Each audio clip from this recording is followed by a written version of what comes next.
ایک دن کی بات ہے کہ ایک شاندار خوبصورت گاؤں ویلو بروک میں ایک دوستوں کا گروہ رہتا تھا۔ وہ اپنے مختلف قسم کی دوستی کے طور پر جیتنے کے لیے الگ الگ تھے۔ ان میں سے ایک کا نام اروبا تھا جو خوشی سے بھرپور روح کی مالک تھی اور ان تمام خوبصورت چیزوں کی بے حد محبت کے لیے جانی جاتی تھی۔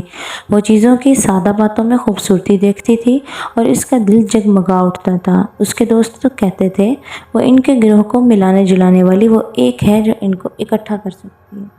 اروبا کا ویلو بروک میں سب سے محبوب مقام ایک وسیع جنگل کے اندر چھپا ہوا باغ تھا۔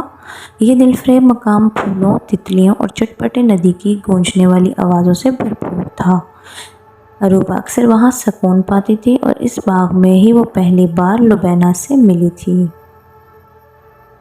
ایک سرمایہ سوز دن کو لوبینا جو کام کے زیر اہتمام معلومات کی کھال کی شوقین تھی، وہاں پہنچتی اور حیرت سے دیکھتی ہے کہ اروبا پھولوں کے درمیان بیٹھی ہوئی ہے اور دن کی روشنی میں چمکتی ہوئی تتلیوں کو خوشبوداری کے ساتھ محسوس کر رہی ہے۔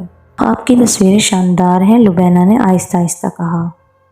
اروبا نے توجہ سے دیکھا اور حیران ہو گئی، لیکن جلد ہی اس کی حیرت کو ہنسی میں تبدیل کر دیا۔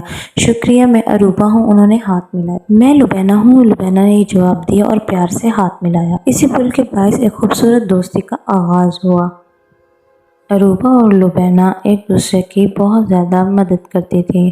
اسی طرح وہ ایک بہت مضبوط دوست بن گئیں۔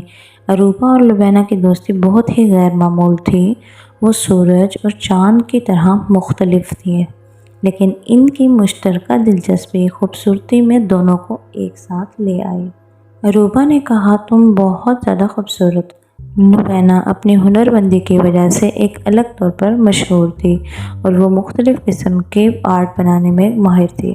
اروبا نے لوبینا کو فن کی دنیا کے ساتھ واقف کیا۔ انہوں نے ایک ایونٹ قائم کیا جس کے اندر اروبا نے اپنے فن کے طور پر اپنی آرٹ کو مختلف رنگین ایونٹ میں موجودہ چیزیں بنا کر اظہار کیا۔ اس ایونٹ میں پورے علاقے والوں نے بھرپور حصہ لیا۔ اس نے اسے کس طرح سے ایک فنکار کی نظر سے دنیا دیکھنے کا طریقہ سکھایا۔ لوبینا نے اروبا کو علمی اور معلوماتی دنیا میں دوڑنے کے طریقے کے ساتھ ساتھ کتابوں کے صفحات کے ذریعے دنیا کو کھودنے کی اجازت دی۔ علم کا یہ مختلف سفر جو اروبا اور لوبینا دنیا کو مختلف انداز میں سکھانے لگے، اسی طرح یہ علاقے میں اپنی دوستی کی وجہ سے مشہور تھے اور ان کا علاقہ ایک کامیاب ترین علاقہ بن گیا جہاں لوگ علم سیکھنے کے لیے آتے تھے۔